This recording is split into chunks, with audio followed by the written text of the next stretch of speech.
Welcome to Open Minds Radio with Alejandro Rojas. Open Minds Radio is your UFO news authority, presenting evidence and the latest news regarding the UFO phenomenon. Here's your host, Alejandro Rojas.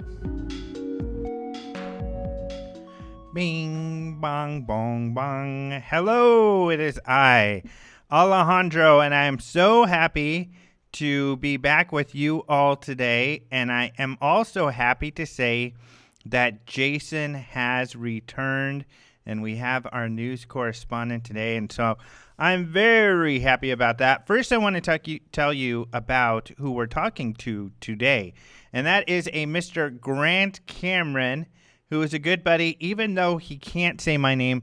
But I think the way he says it is kind of funny. He's Canadian, so it's kind of like French. He says, Alejandro. Thank you, Alejandro. And you'll hear what I'm talking about soon. We're going to talk to Grant about his origin story. That's what I'm going to call it from now on. It's like, you know, the comic books, you have the origin story. How did Wolverine, you know, become the dude with the claws and stuff? How did Grant Cameron get into UFOs? And his origin story is really cool because it started with this UFO flap. A bunch of people seeing UFOs near Winnipeg in Canada for a couple of years. And I mean, you could go out to this area and see these things. And in fact, Grant would take people out to go see these things and chase them, and some harrowing, adventurous stories that he's going to tell us about how he got started in all of this. So really cool stories. I was recently writing about him in Open Minds magazine, and I was writing about this, and I guess I've talked to him so much about it, I was just fascinated. I assumed that we had talked about this on the radio show before, and I went and listened to my interviews with Grant, and we hadn't talked about it. So I definitely had to get this down. I know this is stuff that you all, my listeners, will really like. So I had to make sure that we could talk just about Charlie Redstar. And that is what the UFO was named, Charlie Redstar. So this is going to be a great show. It's very exciting, very crazy, very important flap of UFO sightings in Canada in the mid-'70s. Grant was already in college at this time, whereas I was just being born, and that just shows you how much older Grant is than I. All right, so we'll talk to Grant in just a minute. Of course, I should have mentioned Grant Cameron is the guy who runs presidentialufo.com, which I'm sure you're all aware of.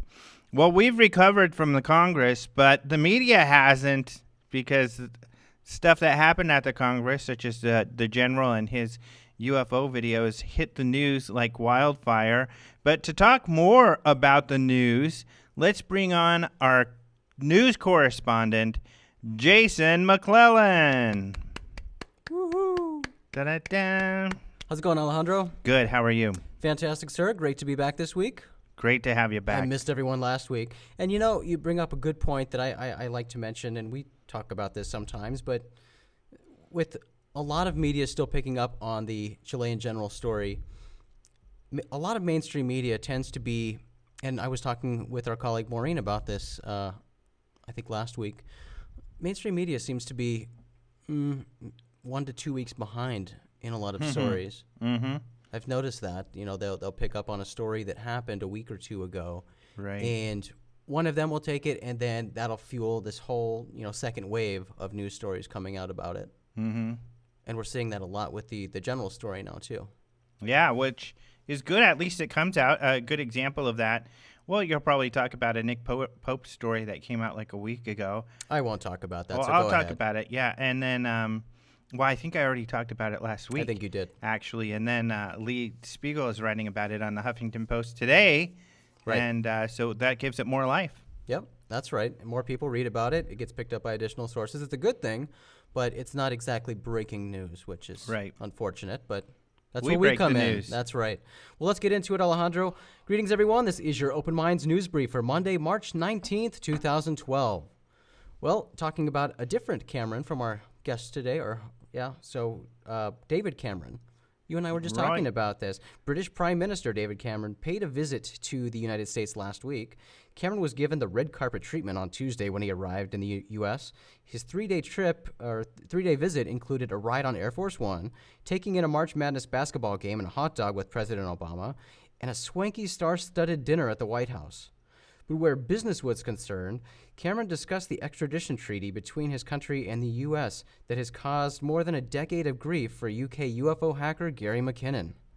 The Scottish computer hacker was charged by the U.S. with the, quote, biggest military computer hack of all time in 2001 and 2002 after looking for information about UFOs and extraterrestrials in NASA's computers, and he's been fighting extradition ever since. His mother, Janice Sharp, has been fighting nonstop on his behalf. She met with David Cameron multiple times and even wrote an open letter to President Obama, quote, pleading with him to end 10 years of torment, end quote, according to the Daily Mail. This recent meeting between Obama and Cameron is not the only instance when McKinnon and the extradition treaty have been discussed. Sharp told the Welwyn-Hatfield Times, quote, David Cameron has gone to Obama 3 times now, and I hope it's third time lucky. The Welwyn-Hatfield Times reports that following the recent meeting, Cameron stated, quote, I raised this issue with President Obama today, and we had a good discussion. We will be following this up with further talks between our teams. The McKinnon case has fueled criticism of the UK's extradition agreement with the U.S. Many in the UK feel that the treaty is unfairly weighted against UK citizens. Sharp hopes the latest meeting between Obama and Cameron will lead to McKinnon being tried in the UK. We haven't talked about Gary McKinnon for a while, but still ongoing. More than 10 years now. Yeah, and this is something the Prime Minister, I guess, doesn't have much control over, but at the same time, the issue is in one of their houses of legislation. They have a bunch of them, and the Home Secretary, I think, is the one who it sits with on the British side. That person can come make a ruling at any moment and say we're sending him or not, but it seems like they're kind of stalling to hopefully work it out where they don't have to. But I think you got to really give credit to David Cameron because he said pre-election he kind of used this for political energy, saying, you know, I'm going to make sure we figure this out.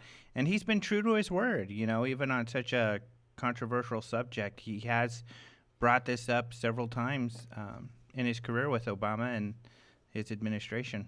And on a similar subject, it was just either last week or the week before there was an article about just how vulnerable NASA still is and how it was recently hacked again. And, you know, a lot of the government computers, and, you know, they were supposedly learning their lesson from the McKinnon hack and upping their security and everything, but their computers are still wide open.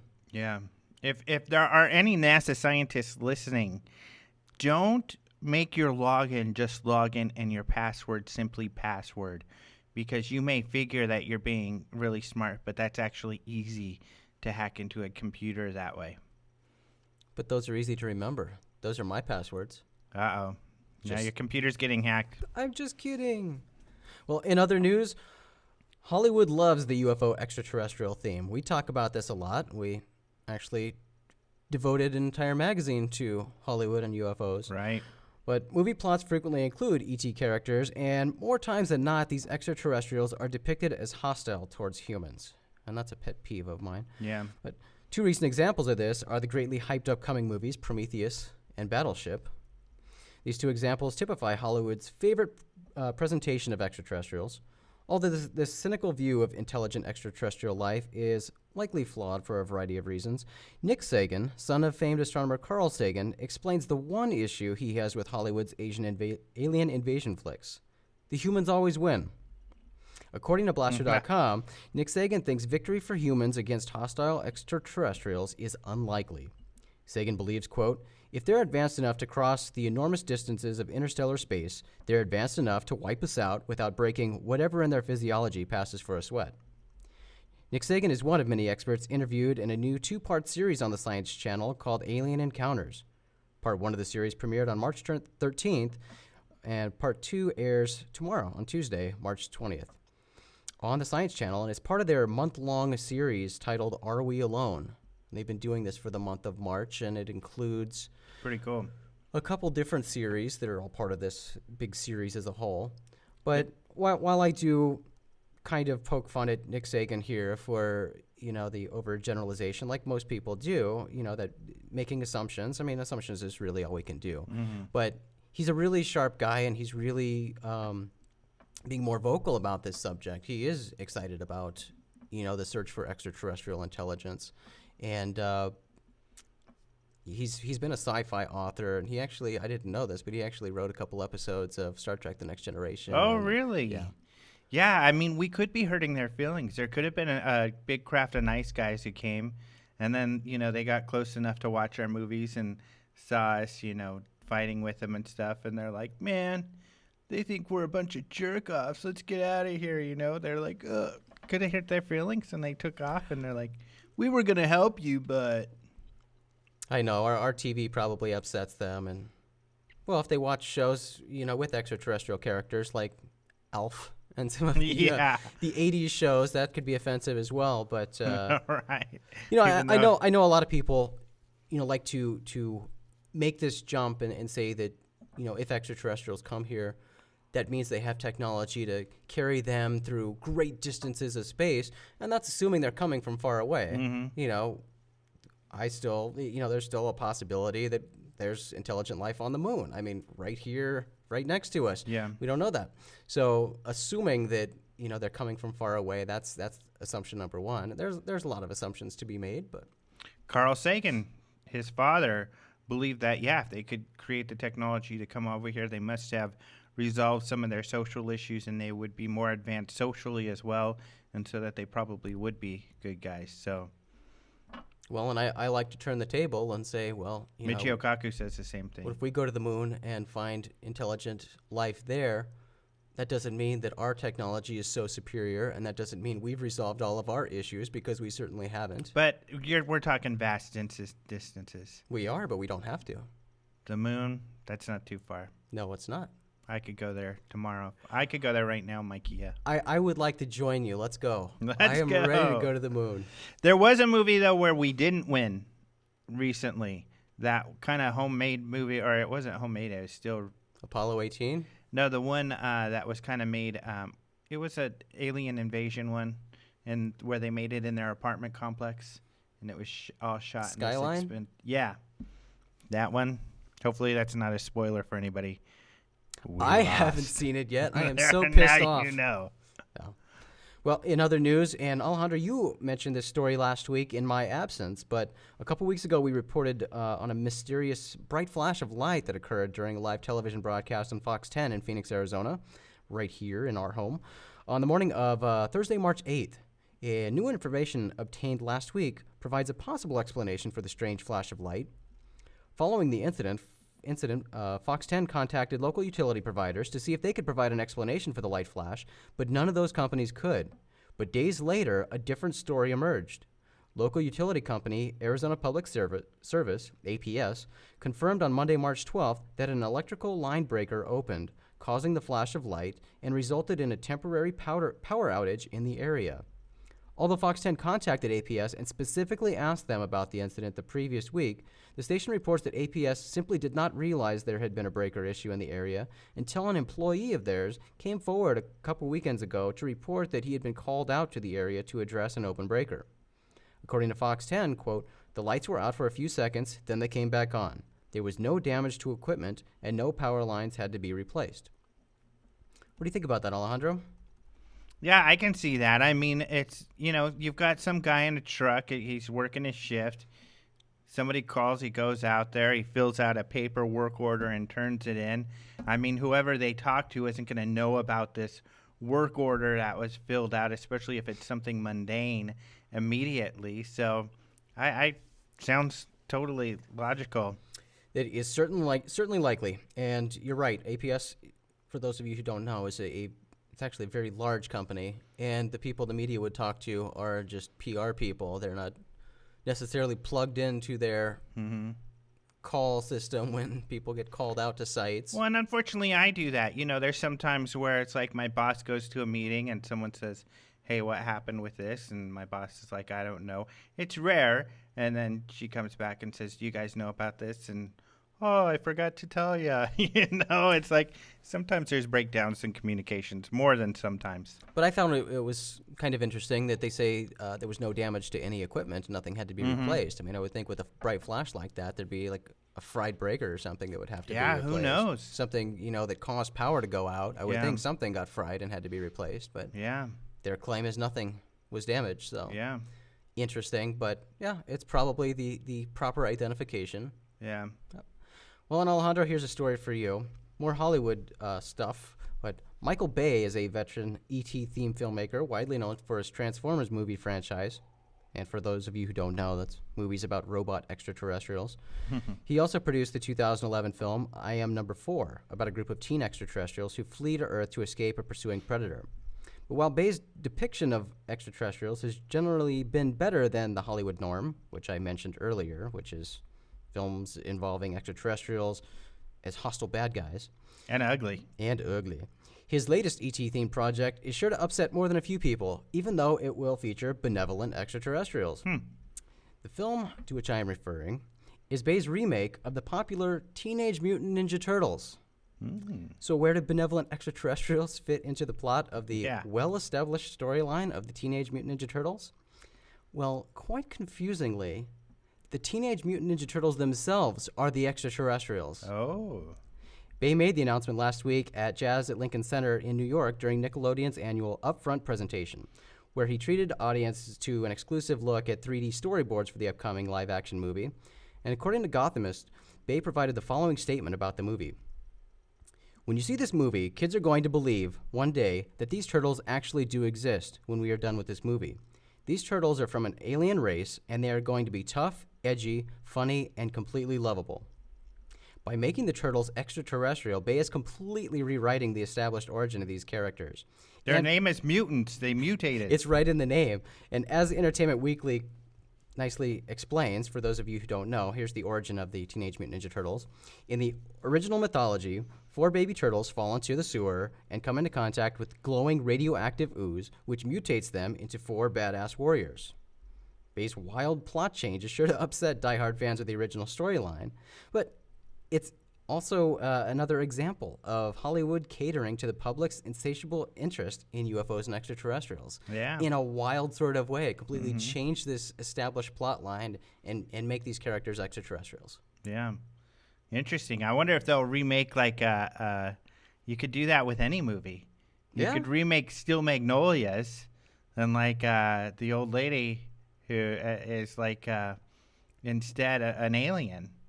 Then I might actually like that movie. Yeah, that way it's good for guys and women. It could still be this, heartfelt I think you're thing. onto something there. We could take a bunch of chick flicks and just change the characters to extraterrestrials. And boom, crossover. Yep, crossover. Well, it is interesting, but again, Hollywood loves UFOs and extraterrestrials. Yeah. So, well, Alejandro, that's all the time I have for the news, so I'll cut it there.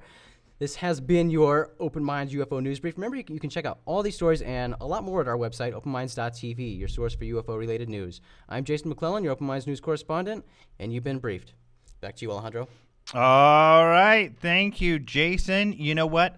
We'll get into the interview real quick here because we got a lot to talk about with Grant. But I will mention, because I mentioned it before, just for those of you who aren't aware of the Nick Pope story, especially in honor of David Cameron being here. Nick Pope, of course, worked for the Ministry of Defense. We've had him on the show at the UFO desk. And he says he had this extraordinary UFO picture that he even put up on the wall because it was really great. It was this disc. And his boss came by and took it down, put it in a drawer and said, well, I don't know if we should be hanging stuff like that up on the wall. Eventually, it disappeared from this drawer. Nick Pope has since looked for it through the files because it was an extraordinary picture and has not been able to find it. And so he said that recently on a radio interview with the BBC, and that got picked up, and it made the rounds, especially in England, a little bit here. I know I wrote about it on my UFOdailynews.com. I'm sure Jason wrote about it here, too, at openminds.tv. And Lee Spiegel just wrote about it on the Huffington Post weird news. So check that out. It's a great story. And I haven't read Lee's yet because he just posted it. And I know he did an interview with Nick about this and was going to get some more juicy stuff that nobody else has. So we'll have to check that out. However, I am very excited to have on the show Grant Canyon to talk about Charlie Redstar. So we have a lot to talk about it. Let's go ahead and get into it. I am happy to have back Grant Cameron to the show. And I know we had him recently, but this is really kind of something I've wanted to talk to him about and record on the show. And I know you all on the show are going to love this. And that is the set of sightings, a flap in Canada that really got you into this subject, right, Grant? Yeah, exactly, Alejandro, and I appreciate your taking time to review this because it was something that happened now going back 35 years, but just in the last year I've started to realize that there was some significant aspects to the story that I really didn't realize until just recently. But it is how I started, and as I've told people before. When this thing began, and I live just north of North Dakota. I live in Manitoba, in a major city called Winnipeg, which is about 700,000 people and is sort of notorious as the coldest major city in the world. Mm-hmm. And this flap of sightings occurred about 35 miles southwest of the city of Winnipeg, just maybe 20, 25 miles north of the U.S.-Canada border. And when this happened, it started in 1975. The actual sighting started in about February of 1975, and they were being picked up by the local media here, the radio stations and the newspaper. And I had clearly sort of remembered that I had no recollection of ever having thought about UFOs or extraterrestrials. Had no interest whatsoever. I was very interested in sort of paranormal phenomena. I was into the Edgar Cayce stuff. When I was at university, I'd done a couple of papers, and one major paper I'd done was I ran around to different hospitals talking to chaplains and asking about near-death stuff. Oh, cool. Stuff like, does anybody ever have vision before they're dying? Does anybody ever predict that they're going to die? Is there any miracles? Does anybody ever get up and walk out of the hospital? And I went from hospital to hospital, and I asked all these different chaplains, and I put this all together in a long paper. And so I was into that kind of stuff, but I don't ever recall being interested in UFOs. The only reason I ever got involved with UFOs was, as I said, like this flap was going on, and this was I can think of all the flaps. It might be the equivalent to sort of the flap that occurred in Gulf Breeze, Florida.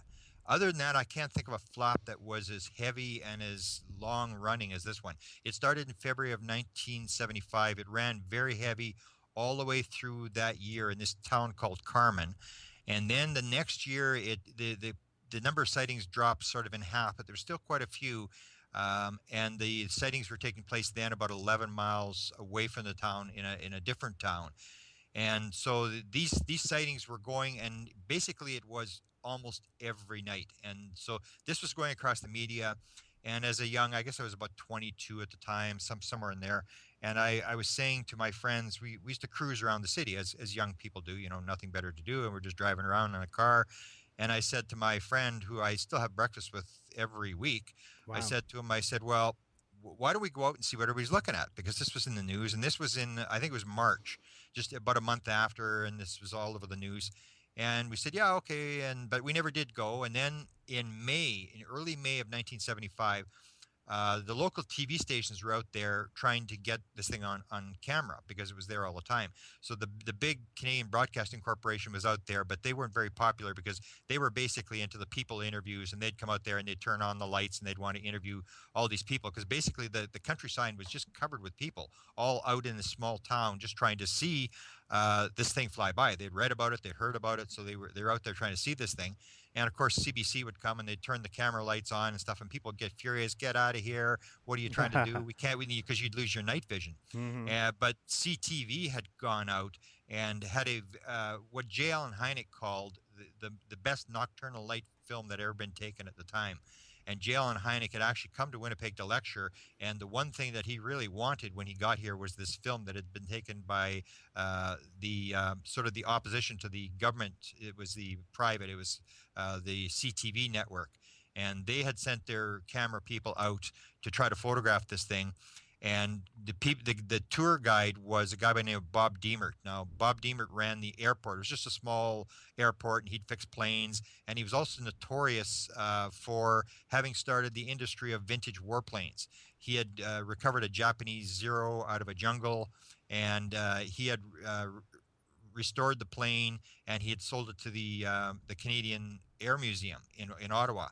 So he was sort of famous for all these old warplanes that he had, and now it's a big industry, but he's actually the guy to start it. So he was the tour guide, and these people would come out to the airport, which is what I tried to do when I first went out there. I was looking for this airport because that's why I heard everything was happening, that you could see it from the airport.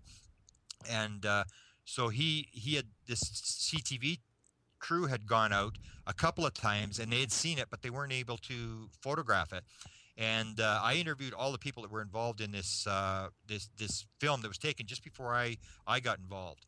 And basically, what had happened was they went out there and they had about 7 or 8 people. They had a professional photographer who was involved in the town, who was trying to photograph this thing.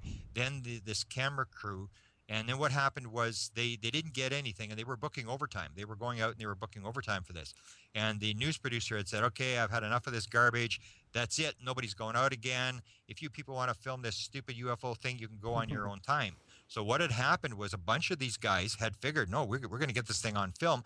And so they had gone on their own time. They had taken the TV camera, the big TV camera from the station, and they had gone out there, but they didn't have a guy to film the UFO. They didn't have a cameraman. So what they had was a film editor who had worked in the camera room but had never operated a TV camera before in his life. So he's got this big, huge TV camera. They go out and they're standing. There's a big microwave tower there. The Canadian Broadcasting Corporation has a microwave tower there, and they're at the bottom of this microwave tower. And then what they do is they had the editor of the local paper in the town, and they had Bob Diemert, who had the airport, and they had, I think, about 4 pilots, and they had the camera crew. And what they did was they saw this thing on the ground in the west. They were facing into the west towards this set of hills, and the thing was sort of glowing and going back down.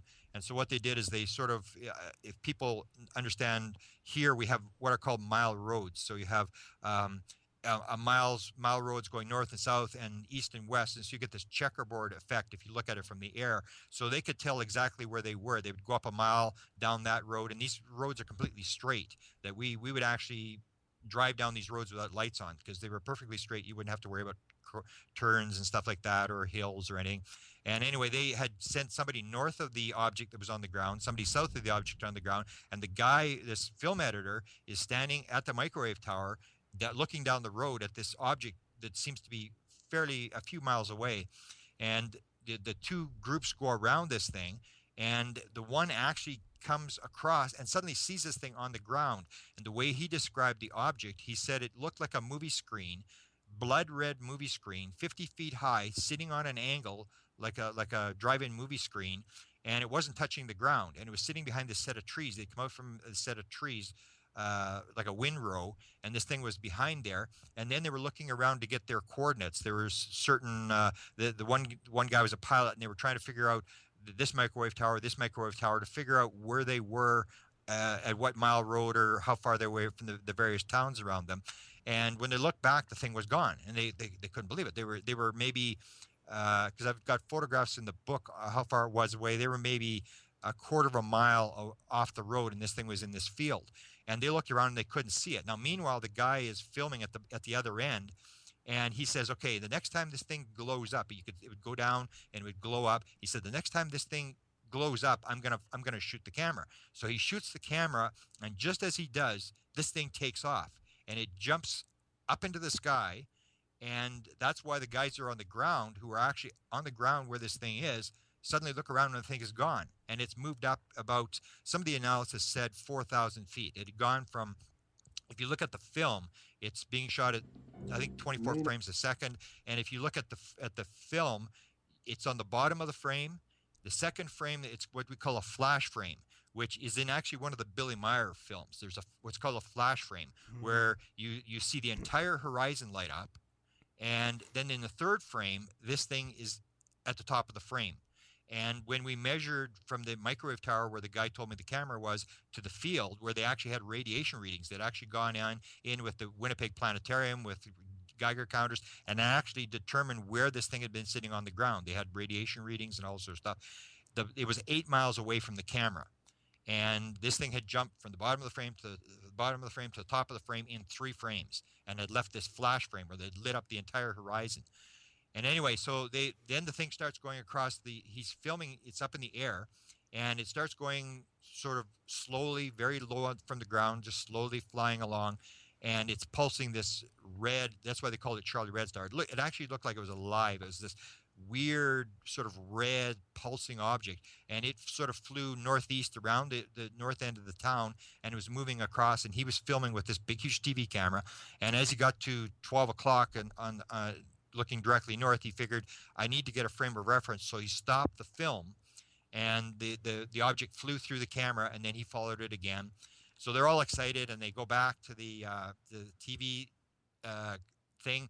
They drop off the film in the sort of an overnight thing where they develop the film. They throw it in there, and they come back in the morning, and they go to the film room, and they say, okay, we want to see the film. We dropped off the film, and they said, well, it really didn't turn out. And they said, what do you mean it didn't turn out? Well, there's only these 2 6-inch pieces of film that turned out. And they said, well, where's the rest of the film? And the guy said, well, we cut the film up and we threw it in the garbage. And I can remember one of the main guy who's turned out to be a major reporter with the CTV was furious. He said, and they were ripping through the garbage. They were trying to find this film that they'd cut out. And so the what's called the CKY film, which was shown on UFO Cover Up Live, this famous documentary in '88, it was shown there. J. Allen Hynek called it the best nocturnal light film in the world. Yeah, in fact, it's on YouTube, and that noise that people might have heard just a little while ago is because I was playing the video, the beginning of it. It looks like Jacques Vallée is introducing the video in this old documentary. Yeah. And so it actually is on YouTube, and it's under Charlie Redstar or 1975, or you could just write Charlie Redstar and get there. So it's kind of cool that it's actually on YouTube, and only 91 people have looked at it. Well, there you go. Well, there was a lot of people looking at it at the time, because what happened was suddenly it became famous. It was all over the place. NBC News actually ran the clip, and they wanted to come and interview the cameraman. But of course, the problem was he wasn't a cameraman. Mm-hmm. And I remember him telling me that CKY had brought him in and said, okay, NBC wants to interview you. And they gave him $50 and told him to keep his mouth shut, that he wasn't a cameraman. So NBC came in and interviewed him. We never did recover the NBC clip, but NBC had played it on NBC Nightly News. It was all over the place, and it was what got me involved, because what had happened was when the camera was stationary, he had picked it up. It jumped. As soon as he started to move the camera, nothing got picked up. And when he stopped the camera at say at the 12 o'clock point to get a frame of reference, they suddenly had picked up on the film again. And you can see this thing actually if you analyze the film, we slowed it frame by frame. You can actually see the film.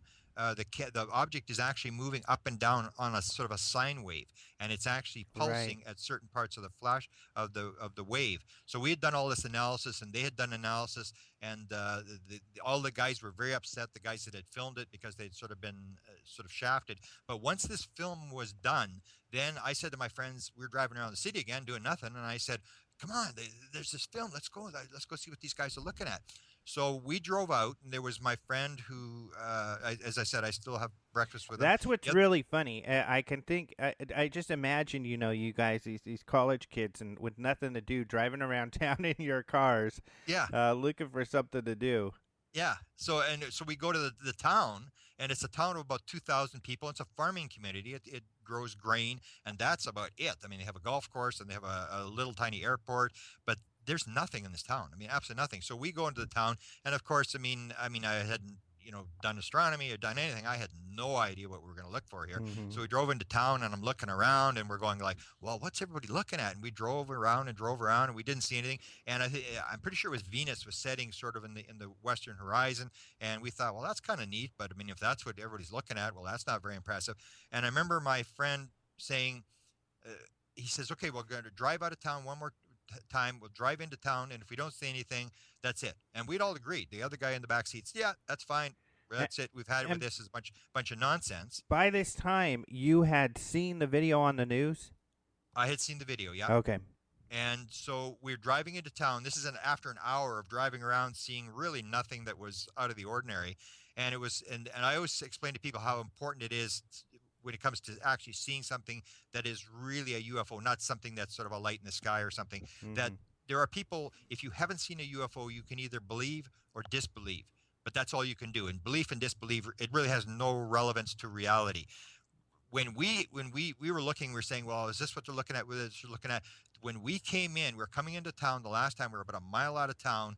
As soon as this object appeared, coming from the south, coming across in front of the car, going into the north, there was no question. Nobody said, is that what we'd been doing it for an hour? Is that what they're looking at? Is that what the thing is? As soon as this thing appeared from the left, coming to the right in front of the car, everybody just said, there it is. It was just like instantaneous. We knew this is what everybody was talking about. It was so dramatic. It was so much out of the ordinary. And it was like it was moving up and down. It was fairly close. At night, you can't really tell how far it was away, but it was, a mile, no more than a mile. It was very, very low, which, treetop level. Most of the time it would fly at treetop level. So it was coming in front of the road, and I could still remember this. We called that a bobbing motion. It was actually like a bobber on a fishing line, sort of moving up and down. It wasn't really moving in a straight line, and it wasn't moving very fast. It was moving much slower than a plane. It was just sort of moving in front of the car. And I can remember it was sort of like this instant sort of panic and excitement. And it was so low, there was a set of school buses that they had parked outside the town. And I can still remember I could tell it was going to go so low, it was going to go behind these school buses. And the car was still moving. I was in the front seat passenger. I was getting out of the front seat of the car while the car was still moving to get across the ditch so I could get to these school buses, so I could see this thing when it was behind the school buses. And we had that sighting, and my friends, I can still remember my main friend I've known for 50 years. He went on with his life. Nothing changed with him. He was there the second night with me, and I can still. There's been a number of times over the 50 years where people will say, they'll know I'm into UFOs. We'll be sitting with him having breakfast or lunch or something, and I'll be describing, and then suddenly I'll say, well, Larry was with us, and they would go, you were there? You were actually when this happened? And he would say, yeah, I was there. And then they say, well, I've never heard you talk about it. You've never said anything about it. What did you see? He said, whatever Grant says, that's what we saw. And it's kind of weird that everybody that was involved with me, and I had a number of sightings over a year and a half. Because I sort of fell off the end of the earth. I just sort of gave up on everything. And I went out there and I talked to people and I investigated. I was just fascinated with this thing. Most of my friends and people I took out to see this thing just went on with their life. Really nothing changed. For me, it was completely different. It was sort of like I just couldn't get enough. Right. And after that first sighting, I was so amazed by this thing. And the second night, I think that first Saturday night, just real quick, on what you saw. So you guys are driving and this shoot to kind of darts across the street in front of you. Yeah. Did it going look very slow, not darting, going very, very slow. Oh, really? Very slow. And very slow, yeah. Was it moving like the video where it was kind of doing that up and down kind of movement? Yeah, that it wasn't in the video. You have to slow it down to see that up and down motion, but it just had this bobbing motion. It was sort of like sometimes you see UFO films where it's unstable, where it's sort of moving. It's not moving like a plane. Like a plane is just moving in a straight line. This was sort of like it was having trouble moving it, and that gave it that bobbing motion. And I think the term bobbing motion came from the Royal Canadian Mounted Police, who had a sighting, which was the National Enquirer had written up, and they had gotten these RCMP guys, and they described it as a bobbing motion. So I think that's where the term comes from. But everybody described this Charlie Redstar had this sort of weird sort of moving motion, and very, very slow and very, very low to the ground. It was always this same sort of description that people would give. So that was the first night. And then I was just amazed by this. So I went to all my friends and I said, you got to come see this. This is the most amazing. And I'm just like crazy. And I dragged out a bunch of my friends, and it must have been a Friday or a Saturday night, because they all came. And then we were still trying to find the airport. I didn't know where the airport was, and that was because it was just a small airport and they didn't have runway lights on at night. They'd only have planes would fly in during And the the day. airport was where most people were having the sightings? Well, where the newspaper was talking about, because they would go there during the day and talk to Bob Demert, and they would set up at the airport. But at night, you really couldn't see the airport because they never had the runway lights on. So the second night, we were actually standing at the end of the runway, and we didn't even realize we were at the airport because it was like it's pitch dark. It's a small town, Right. And so I remember the second night we were there, and there's about 25, 27 people there, and these are people coming from all over the place. There was all my friends, and I'd have maybe 8 people I think were my people, and then there was all these other people that were around, and there was kids that would drive around and they'd sit in the back roads and drink beer and stuff. But there was a lot of people that were just on the back roads trying to see this Charlie Redstar. So there's 27 people all there, and we were sitting there waiting, and really nothing's happened. I think it was about 12:30 at night. And I can remember my friends said to me, they said, "Oh, Cameron, this is a waste of time. We're going home." And I said, "No, you got to see this. I mean, hang on. This is amazing. If you see this, it's unbelievable." And then I can still remember them saying, "Nah, Cameron, we've had enough. We're going back to Winnipeg. We're hungry. We're going for pizza." So and out of those 30 people, how many of them were your friends? I would say there was about there was 4 in our car, and then another 5, so about nine people that I knew. So the rest of them are kind of like Close Encounters, where they're all waiting for the UFO. They just kind of go hang out with their and wait for the things to show up. They were all just sort of appearing on the back road, and everybody was just sort of, "Are you looking for this thing?" And we're looking for this thing. And Wow. So about 5 of my friends take off, and left. There was 1, 2, 3, 4, maybe 5 of us left in our car. And when the object actually did appear, which is about maybe 20 minutes after my friends finally gave up and took off, there was a car beside us that had 4 people in it. And I remember it was a Roadrunner courier car. It was a courier car, and there was a girl and 3 guys, and they were there. And then there was us on this gravel road near the airport. And suddenly there was a flash on the western horizon, and the couple of you take these kids out who were doing science fair projects, maybe 13, 14 years old, and they were sitting in the field. And I can still remember there was a flash, like a flash cube in the western sky, and one of the kids yells out from the road, "Is that it?" And I didn't know, because it didn't look like the same thing as the first night. And then the flash, it was a different part of the sky, and then a different part of the sky. And then I said, "Yeah, I guess that's it." And then the panic just broke out. These kids come running out of the field, and this thing, later I would interview. There was a very controversial family that was involved, and at one point I went to their farm to interview them, and they weren't there. And I interviewed their little kids, who were about 7 and 9 years old at the time, and I asked them and they described this as the bouncing ping pong ball. And this was like a flash. It'd be like a flash cube, but it would be 8 inches in the field of vision. It was just bouncing around the sky, just jumping all over the sky on the western horizon, just flash, flash, flash, flash. But it was never in the same spot. It was moving all over the place, and it was just bizarre. And I can still remember it was like a football game where the home team is about to score. There was people swearing, yelling, screaming, and this girl in this Roadrunner courier car beside us couldn't see the object, and she's crying, "I can't see it. Someone show it to me." But it was bouncing around the sky. And the guy beside me, this is when motor drives first came out on 35 millimeter cameras, and I can remember this guy had this with a telephoto lens on it. And he had the camera on top of the car, and I could hear this girl crying. I could hear people yelling and screaming, and I could hear this motor drive going click, zzz, click, zzz, and he was just unloading the camera as this thing was coming towards us. Now, as it got closer, then the flashes got closer together, and then when it finally came in close, the flashes sort of disappeared, and this red object that I'd seen the first night appeared, and it was coming directly at us, and of course it was just like panic city.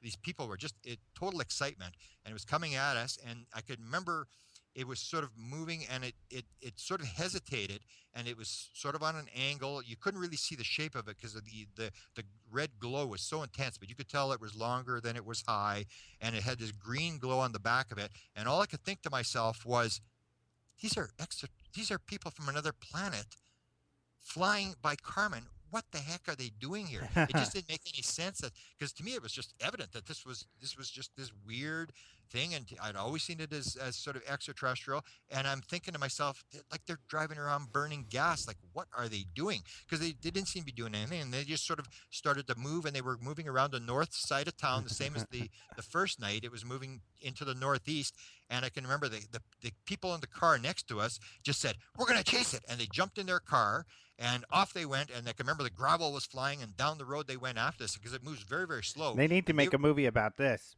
yeah. So they and I left it for, unfortunately, I left it for about 4 or 5 months before I went to try to find this film. And we'd never introduced ourselves to these people. They just were in the car beside us. We didn't leave to chase it after. We just went home after that. And I went later to try to find this film. And I went to the Roadrunner Courier Car Company and I said, I'm looking for this girl. She had a, because they were run by, the cars were run by girls. So I said, this girl had a car and she was out in Carmen and she, and then I get into the UFO story and stuff. And they said, yeah, we sort of remember a girl talking about this kind of stuff, but we can't remember exactly who it was because we have a lot of people go through this company and she's not here anymore. So I never did track down this film because I always wanted to see this film because this thing was fairly close and it was coming right at us. And I remember this guy, he must have unloaded the entire roll of film on this camera. And so that was the second night. And then I was just like, I couldn't get enough. I mean, I just figured like, So that was the moment right why there. is nobody investigating this? I figured because I knew there was the rumor that the vast majority of the town had seen this thing. And I'm going like, why is, the NBC not here and every news station here? And why is not anybody? Right. So then I went to look for Bob Diemert and because he ran the airport. And that's led to this investigation that took me about a year and a half where I went there and I went from person to person and interviewed all these people, what they had seen, and tried to put this whole story together of this flap that lasted for about a year and a half. So how old were you at this time?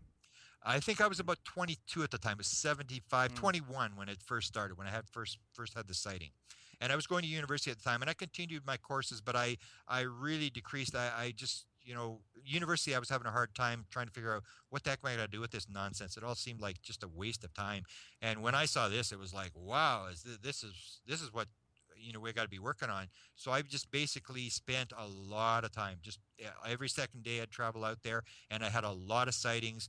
And the first year it was the big objects, and then the second year when it moved to Sperling, which is about 11 miles away, we started to pick up these small objects on the ground, which if people have seen the best way I can describe them, the first night they were orange, but when I got really close, I got about 50 feet away. But after that, they were, the best I can describe is if you've seen the orb balls that are described, that are shown in the crop circles in England, where you see these orange or these white balls flying around. Well, we saw these in mass, and I would take people out. I would take tours of people. They'd say, okay, I can photograph this thing. And somebody from the university who would, be in the audiovisual department, who could get all the equipment and stuff. And okay, you want to come out? And I would take these people out, and everybody would be trying to film this stuff. And we'd do infrared photographs, and we'd, try to surround these things. And so I said, in the second year, I took a lot of tours of this secondary stuff. And the whole thing had a lot of bizarre stories, had a lot of film that we took. And in the end, what happened was I figured this was fantastic. And Bob Diemer's wife had helped me write the manuscript, put it all together. And we had taken it around to try to get it published in the States, in Canada. And a lot of the publishers in the big city, Toronto, had read it. And then one looked at it and then said, no, they wouldn't do it. But it was a local story. So I went to the local publisher in Winnipeg, and the publisher and everybody in Winnipeg knew the story. And I'd taken it to her, and I can still remember the rejection letter. She said, Mr. Cameron, you may believe in this kind of stuff. Count me among the unbelievers. And that was the end. And that was when I sort of gave up on UFO sightings. I said, this is just a pile of nonsense. I can tell all these stories of what I saw, and I had some dramatic sightings. But in the end, nobody really believes it. So I wanted to sort of justify for myself that this was for real, and also to realize that if I had seen this, and if all these people had seen this, the government, somebody must know what's going on here. And that's when I went after the chase to go after the Canadian government, and from there to Eric Walker, and from there to the presidents, and just started this search, because I sort of gave up on UFO sightings. It was dramatic. The manuscript is still out there. I wrote all these different stories, and just bizarre. And as what happened with the sightings was, there were so many sightings that you would get somebody, you'd hear a story. Okay, somebody saw something. You track the person down. You'd say, okay, I heard you had a UFO sighting. Can I talk to you about it? And the person would say, well, how'd you find out about that? First question. How'd you know? How do you know? Who told you? And then I'd say, oh, okay, so and so told me. And then they sort of open up and they'd say, okay, well, and then they'd tell you their sighting. And then at the end of this, it was always the same thing. At the end of the story, they would always say the same thing. But I'm not the only one that saw it, you know. You got me, but and then they would give you about 5 or 6 other people who had seen the same thing. And at Right. one point, I believe I had 350 people on a list that I hadn't even interviewed yet. People squealing on people that everybody had seen it. In fact, there was this one, as I mentioned, this one controversial family who had had a bunch of cattle disappear and had the hydro line $700 hydro bills, and it had the thing land in the yard, and just all these bizarre things. And they were a family that when the wife told me when they went to the post office in this small town, she said that they knew everybody in town. They'd been there for years. As soon as she'd walk in to pick up her mail, people would just turn and walk out of the and just ignore them. They were just absolutely ostracized in this town. But when I started Because of these strange experiences that they had? Because they lost 32 horses. They had PMU horses. That they would raise PMU horses, pregnant horses, and they had one incident where the thing had come down and the horses had sort of gone crazy inside the barn, and then they lost 32 horses at a sort of a field that they had kept a second set. They have some in the barn, and then they have a second set, and they lost 32 horses, which was a big story. And it was like, oh, the Lehmans, they're trying to collect insurance. This is a So big they scam. died? Just these horses all They died? just disappeared. They disappeared completely. Disappeared. And he tried to collect insurance on this thing, but they had all these other stories. Like they had the thing land in the yard, and they had the thing land, and then the reaction by the horses inside the barn, and they had a lot of bizarre stories. That's when I said one time when I went to interview them, they weren't there, but their kids were there. So I started to say to the kids, okay, what did you see? And I had this long interview with these kids who were like 5 and 7 years old, and they would tell the same stories, that it was justifying the fact that this was a really weird, it was sort of like the center of the hurricane type thing. And it was about 8 miles, they lived about 8 miles north of the town. But when I interviewed all these people, I suddenly found out that everybody around them, all the farms around them, were seeing the same thing, but they were just terrified to talk about it because they didn't want to end up where the Lehmans were. They knew what had happened to the Lehmans. And I remember going back when I was going to lecture at Eureka Springs.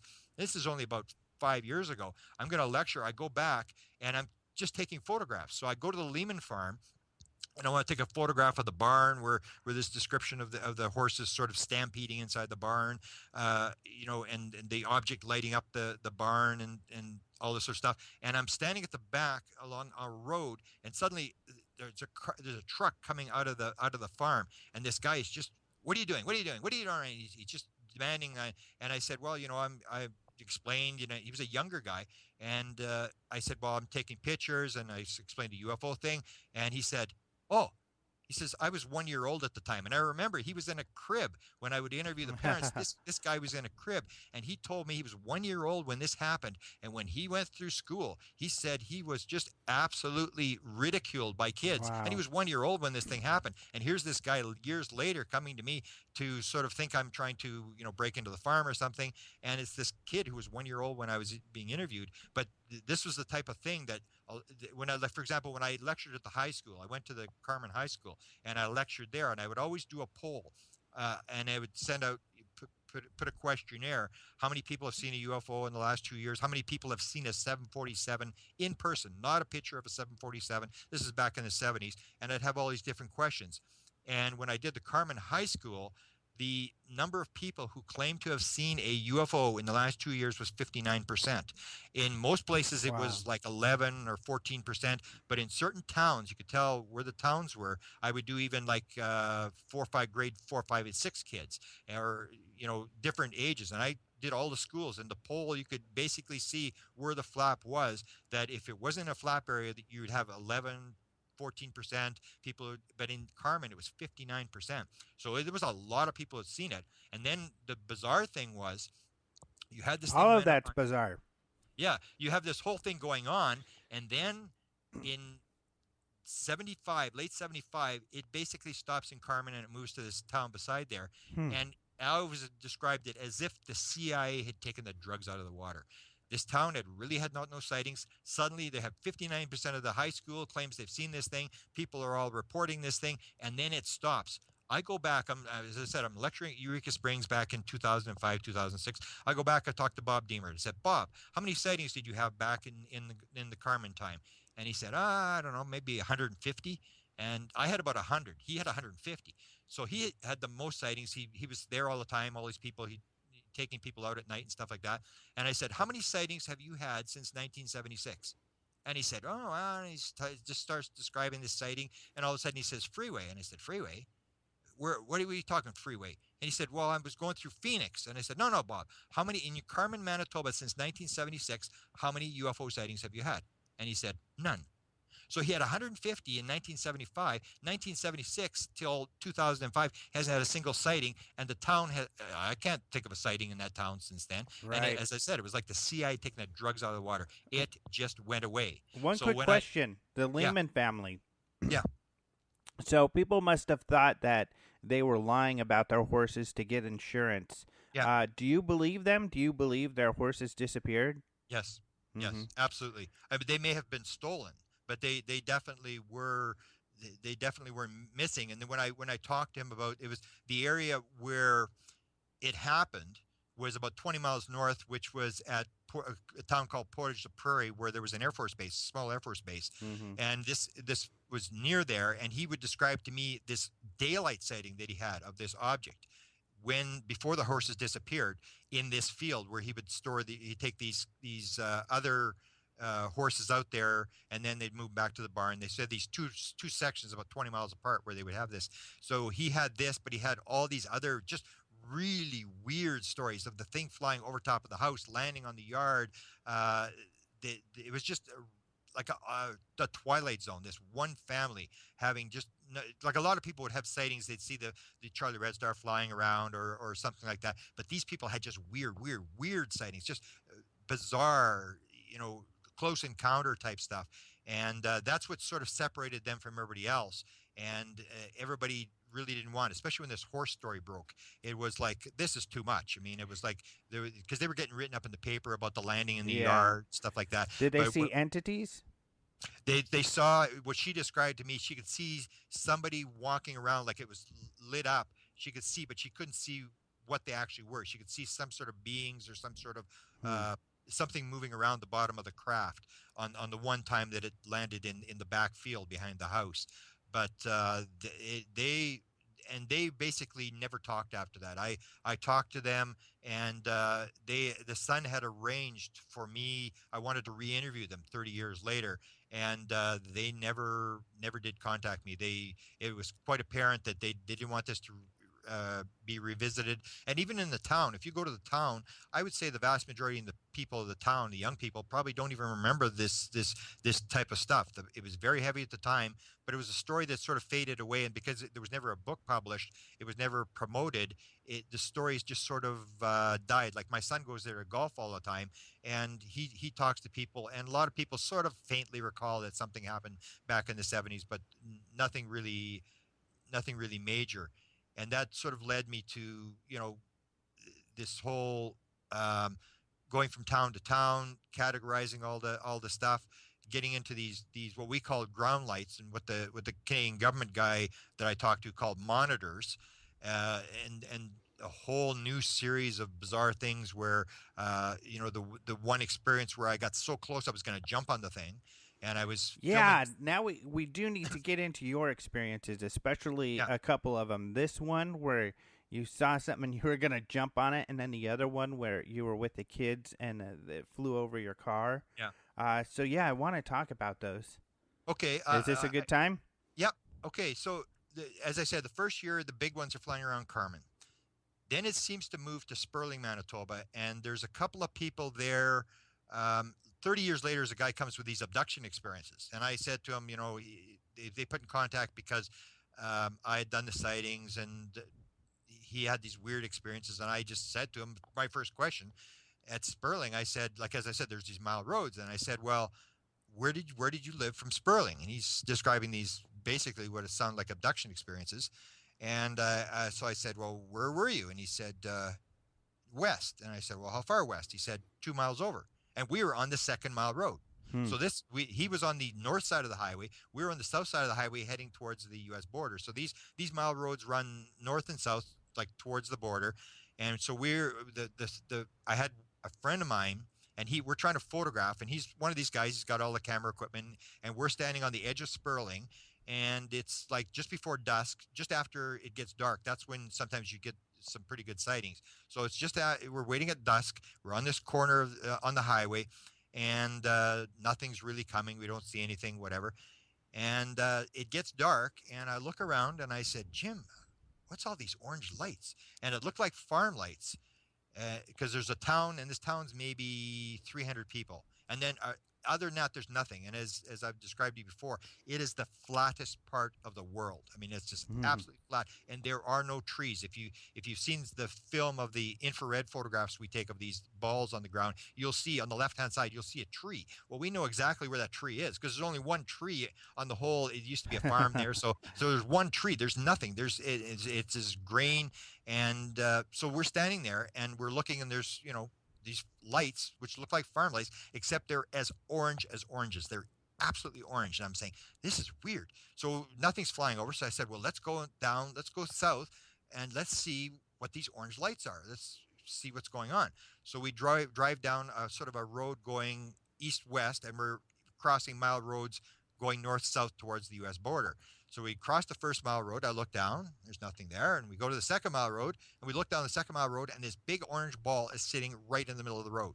And you can't really tell how far it's away. It looked like it's about a quarter mile away. And I said, look at that. There's this orange ball sitting in the middle of the road, in this mile road, and we're looking directly towards the U.S. border. And we're maybe 20 miles from the border. So 20 miles down this straight road will hit the U.S. border. So we're looking down there, and I said, well, let's drive down. So we drive to where we thought it was. We thought it was about a quarter mile down the road. We drive a quarter mile down the road, and we look, and it still seems to be a quarter mile down the road. So we drive down another quarter mile, and then we come to the first mile road going east-west, and that's where they're burning the garbage for the town.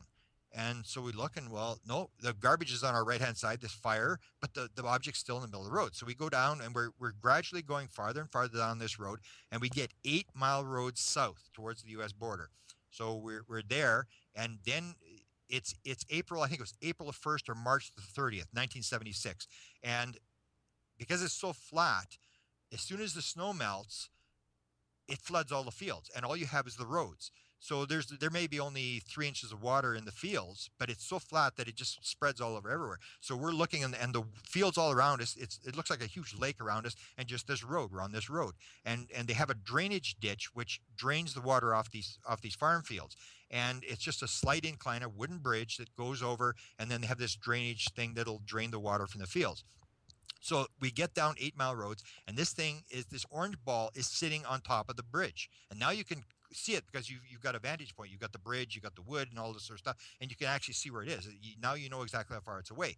So I said, let's go. So we go up on top of the bridge, and I have a movie camera, an 8mm movie camera, and we got a set of binoculars. So we get out, and now the object's gone. So we're standing on top of this drainage bridge, this wooden drainage bridge, and I'm looking around, and I said, well, it's got to be here somewhere. I mean, it was here, sitting on the bridge.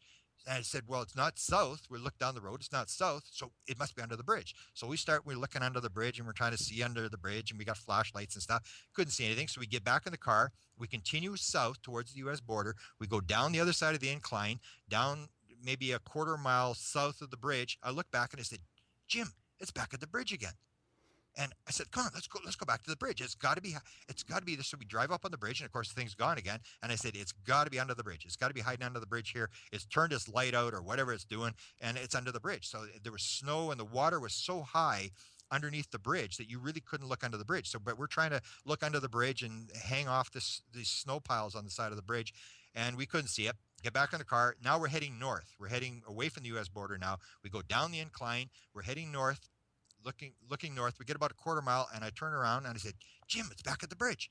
I said, let's walk this time. Let's not take the car this time. Let's walk, because it's going to take off on us. It's done it twice. So we go. I got the movie camera. He's got the binoculars.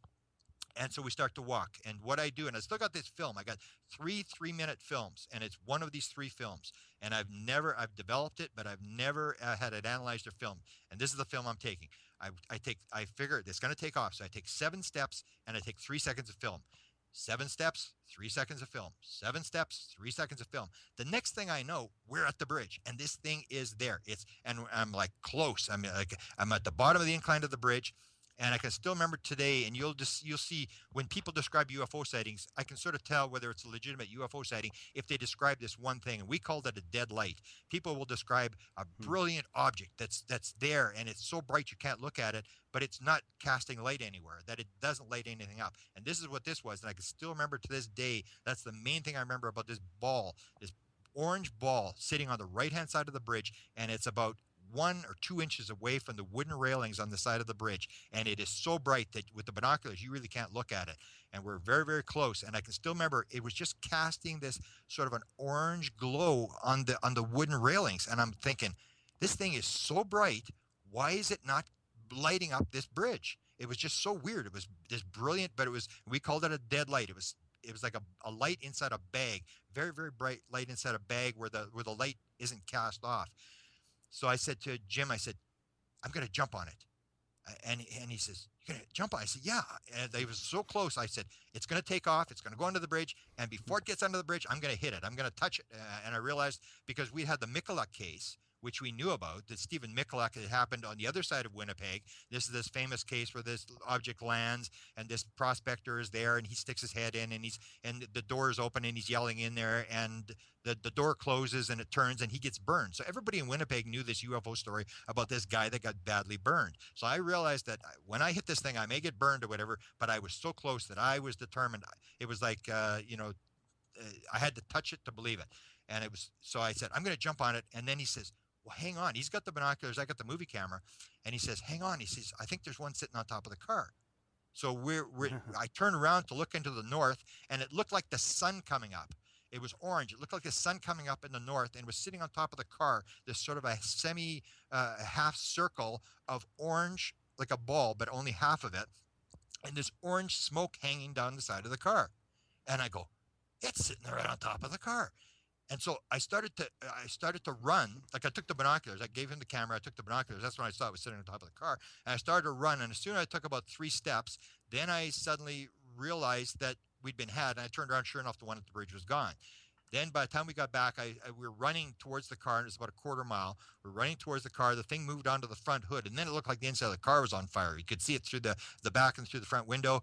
And by the time we got there, it had gone down and into the water or whatever happened. And I can still remember I got back there, and, this is, I'm not scientific background or whatever. I didn't know what the heck to do. I felt the top of the car. Is it hot? I did, here I am, and I'm in the middle of something that's actually happened, and I don't know what the heck to do. And so I said, we're sort of playing around the car, and I'm trying to figure out, what do I do to document what's just happened here? And I looked back and I said, Jim, the thing's back at the bridge again.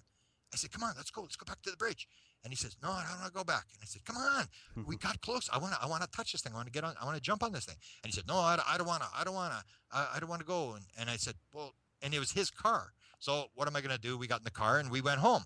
The next night he comes out, and they're still orange the second night. They turn to white, like these lights, these orbs that you'll see in the crop circle things.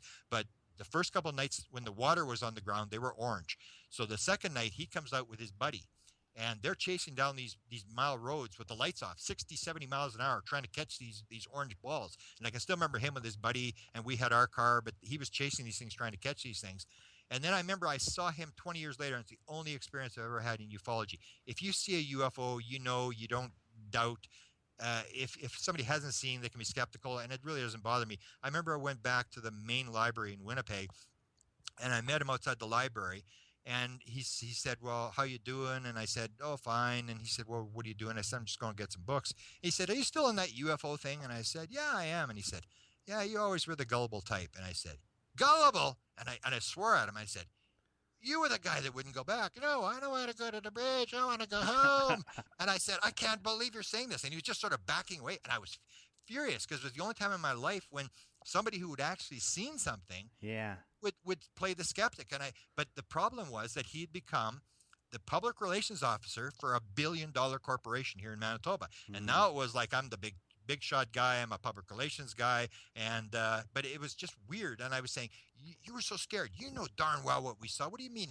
I'm gullible? You were so scared. I'm not gonna go back to the bridge. Well, it's And funny because people will do these investigations like this guy, and they don't know what to do, and they keep going out even though they get scared. Something happens, they get scared, they go home. It's like, well, what are you going to do if you see something again? Why do you keep going out if you just get scared and go home? yeah, And then, yeah. unfortunately, get these little kind of curtains of denial that they build. Yeah, that was very strange. So that was the one, and then So on this one, like, would you have, if he hadn't turned around and seen that object over the car, would you have jumped on it? yeah, I was You about were to run. totally determined. You were almost on there. I was so close that I said I'm going to jump on it, and I was just about to jump. I was just about to run. I realized that I could run, and that even if it moved, I would maybe have enough time to hit it before it would get away, unless it turned off or did something. But I was that close that it was sort of like you get close enough. It's like an animal where you see like a cat is creeping up on something, and then you get to the point where, okay, if you get any closer, this thing's going to realize you're there and it's going to take off. It's like, okay, I'm close enough where I can get it before it takes off. And that's the point I was that close that I was just about to take off, and he said, hang on. And that's when he told me there's one on, I think there's one at the car. And then I said, well, give me the binoculars. And then I stopped, and I just turned around and I looked, and I was just like another suddenly, like one dramatic thing to another dramatic thing. And it was like sitting on the car, and it immediately, I started to run. It's like, we got to go with this thing sitting on the top of the car. And it was stupid. I mean, looking back, I would have just, turned around and said, well, okay, fine, because they were all around us. When we got down this road, Right. about 8 miles, we looked around in these water fields, and it was just bizarre because there was orange lights all around us. And they looked like double oranges because they were sitting on top of the water. So you'd get, I'm pretty sure it was the reflection off the water. So it was double oranges, these orange balls. And then after the water disappeared, they turned to white, and we would go out there, and I would take tours of people out there, and we would photograph. For example, we'd get the infrared photograph. If you've seen the book, you've seen the pictures of the infrared that we took. And what we'd do is we'd get infrared photographs we'd keep in a freezer, and then you'd race out there. As soon as it got dark, you'd race out there with your frozen film, and you would do these infrared photographs.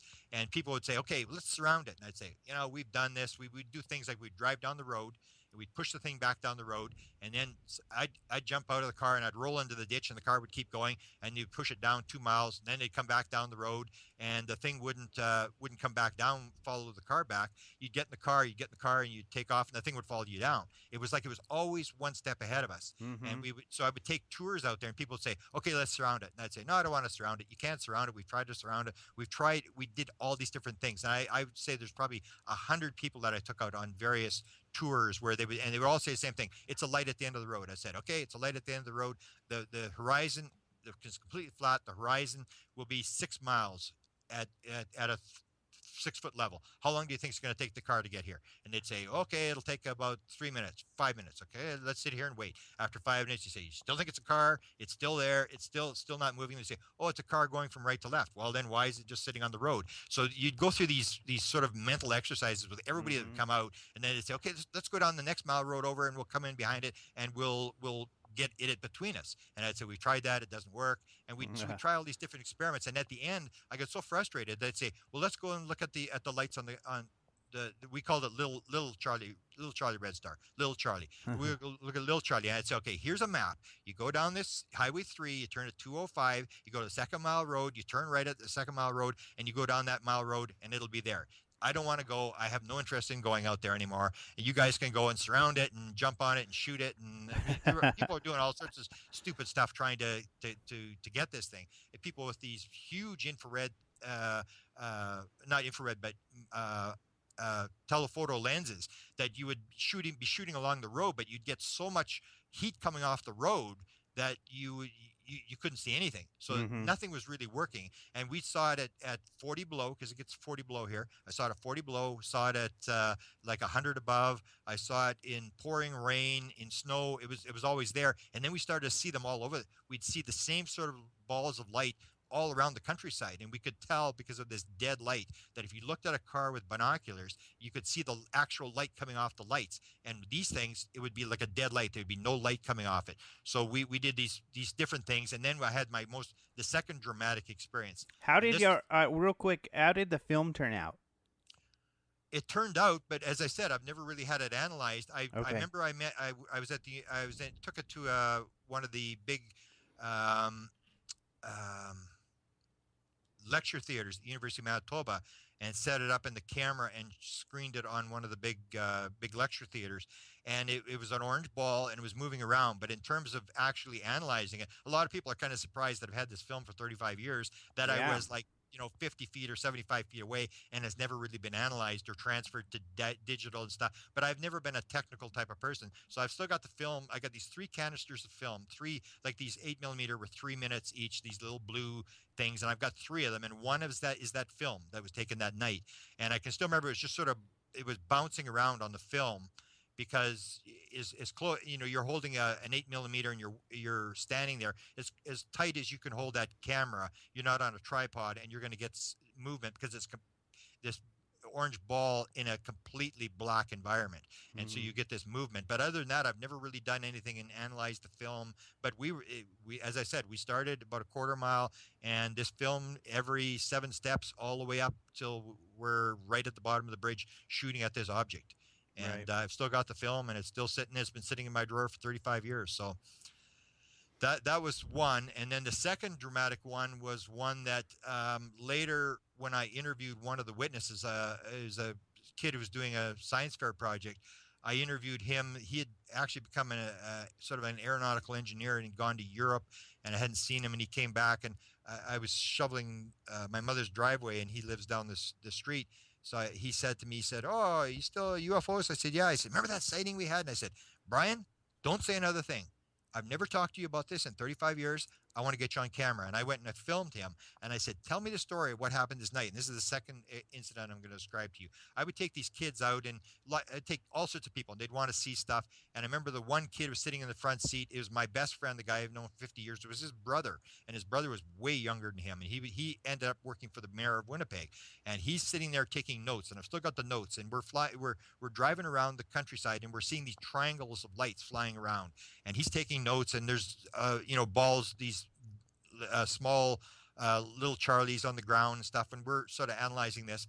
And we come to, there's a microwave tower at a town called Brunkild, and we see one of these ground lights. So I said, I'm describing these kids. These are these ground lights, and this is how they flare. And there's a triangle, and they flare from one corner to the other, and it gets bigger, and you can flash lights at them, and they'll flash back, and you can, go side to side, and the thing will react to light, which, people always laughed at Stephen Greer, and I always said, oh, don't laugh at Stephen Greer. You flash a light at a real UFO, and it will react. So anyway, I got these kids in the car. We're going south again towards the U.S. border. This is about maybe 10 miles from where the bridge was, where the first incident took place.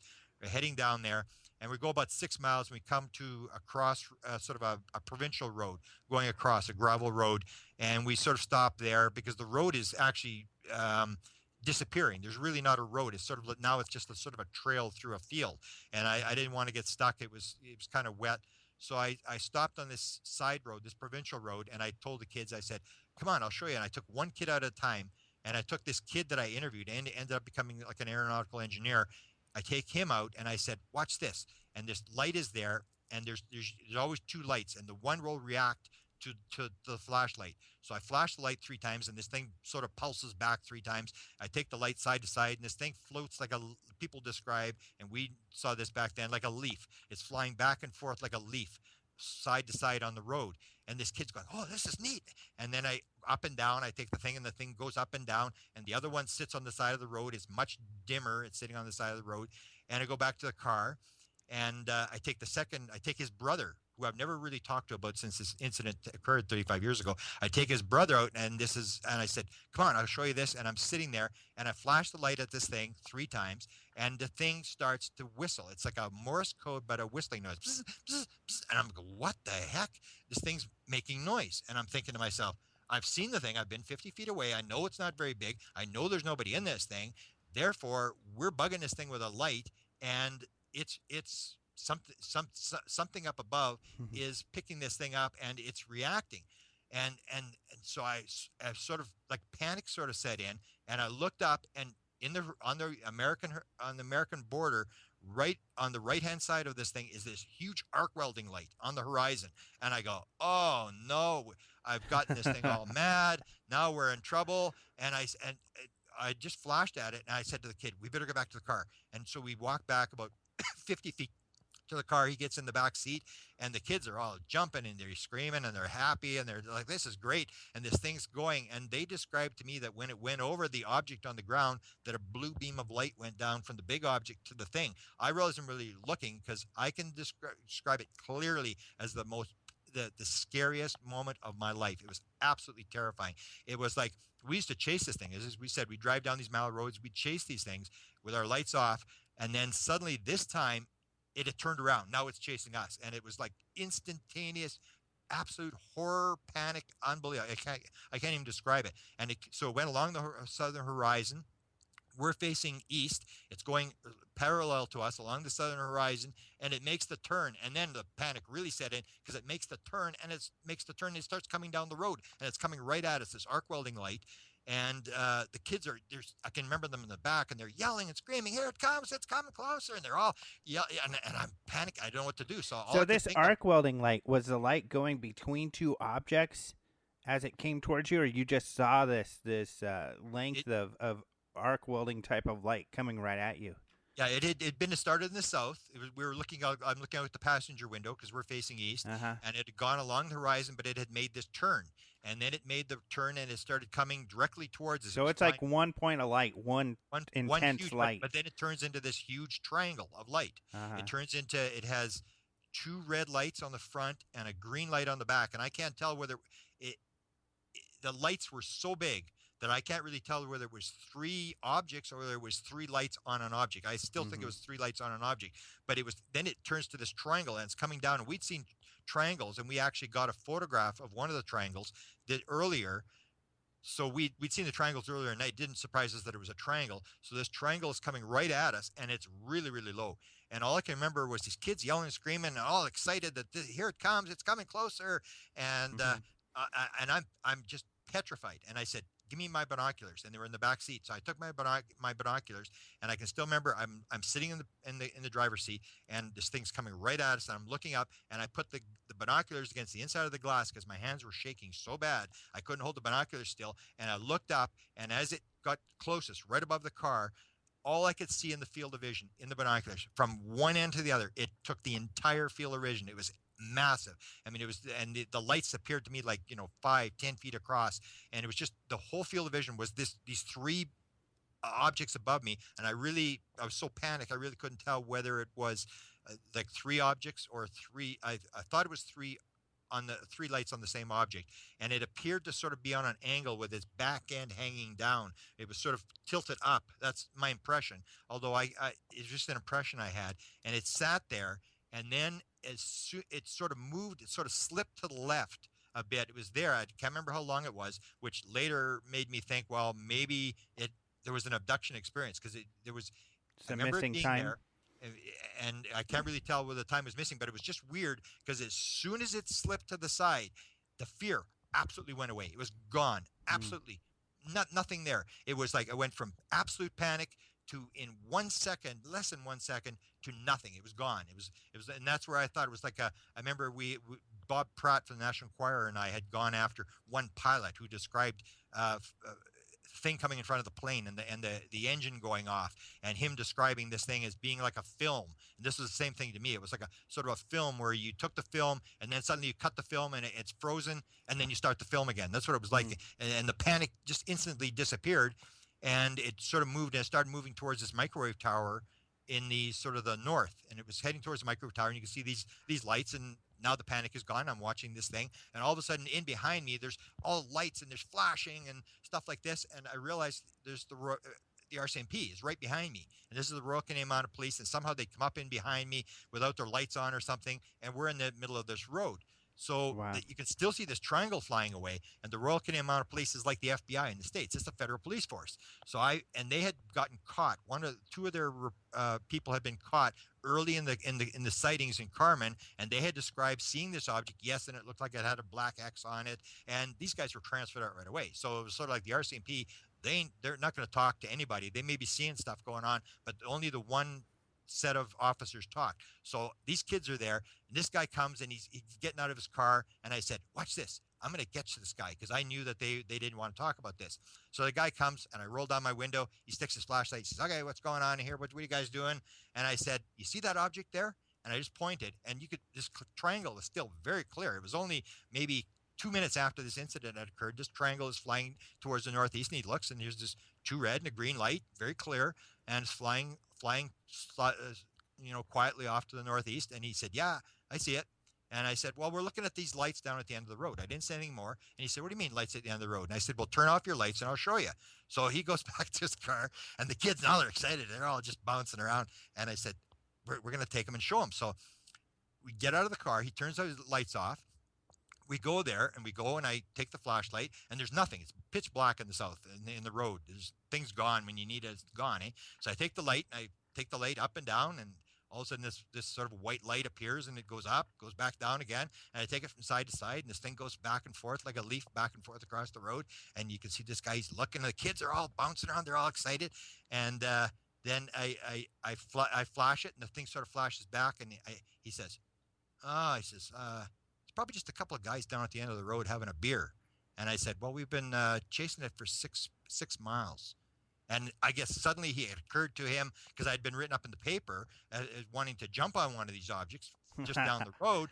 And suddenly he realized what this thing was, who I was, what this triangle on the sky was. And he suddenly realized he was in the middle of something he didn't want to be in the middle of.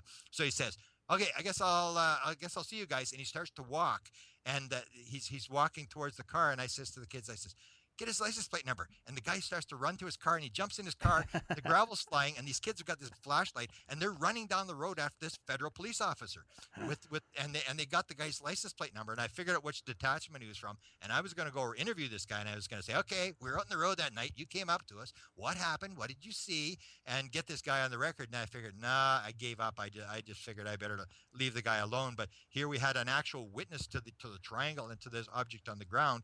And so when I interviewed this kid 35 years later, I interviewed him, and I said, well, what do you recall? He doesn't recall the beam of light coming down. He recalls the flashing and the thing going back and forth across the road. And then he said, well, do you remember the metal? And I said, no, I don't remember no metal. He says, well, yeah, it came right above the car. And he said it had gunmetal, like gunmetal coloring on it. And I said, I don't remember any metal. So he remembers something very different when this thing came right above him. But he does recall the same sort of incident, that this thing was sitting right above us, right on top of the car. And it wasn't up that high. It was maybe 100, 200 feet up, no more than that. But he remembers metal. I just remember these huge, massive lights on this thing. And so we did that. And then we had the same kids. Once they had that experience, these kids would come up with me all the time. They were about 14, 15 years old, and they were doing their science fair projects and stuff, and they were all sort of into this. And we'd be trooping across fields trying to get these things, and trying to get closer to them and film them and stuff. So these kids, they all remember back. They're all now grown, 40, 50 years old, Right. and they'll all talk back about, oh, you remember the days, but it was an intriguing time. But it was a story that really didn't get much publicity, because I wrote the manuscript. The manuscript really never got published. Yeah. But it was a dramatic time, and a lot of people were involved. We're about out of time. Is there a way for people to look at the manuscript? I've been looking at the pictures as you're talking about it, because it helps give you an idea of how flat and how barren it is out there, this tundra. Well, anybody that wants it, I can give them. I've got it on A drive. So anybody that wants to look at it, if they send me a email at presidentialufo.com, I will provide them a link where they can download the manuscript. And the manuscript has actually the extra stuff, where I discovered that nuclear weapons probably had something to do with what we were doing, because when this thing occurred, the only operational anti-ballistic missile unit in the United States that was ever operational 80 miles south of Carmen, Manitoba, from February of 1975 to November of 1975. And all the Minuteman III missile silos are all running from there all the way up to the border, right up to the U.S.-Canada border. It was all the Minuteman III missile silos. And my sighting took place 2 weeks after the end of the Vietnam War.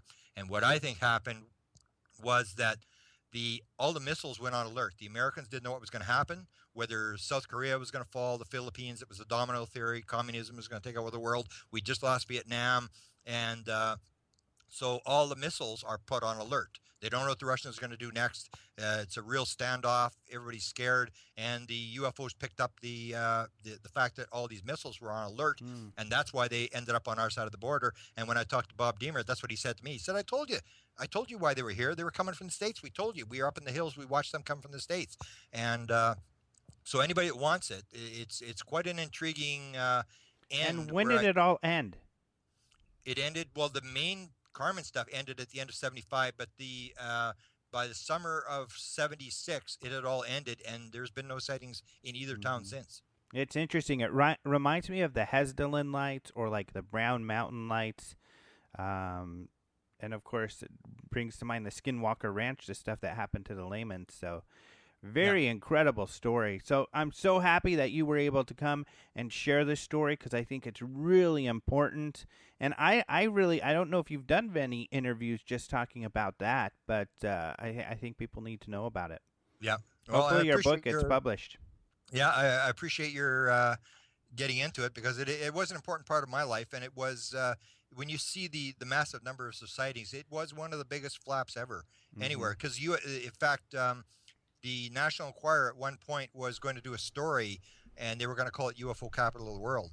Bob Pratt from National Enquirer, I took him around for 2 weeks, going from witness to witness. He was in the area for 2 weeks, interviewing witnesses all over the place. All right. Thank you very much, Grant, for being on the show. Incredible story. And we will be back, ladies and gentlemen. In fact, and I'm dropping a bomb on Jason here, too, because I forgot to mention it. But I think we're going to take a week off, Jason, by the way. So we won't be here next week, but we'll be here the week after that with another great person. So see you in 2 weeks, people. Adios.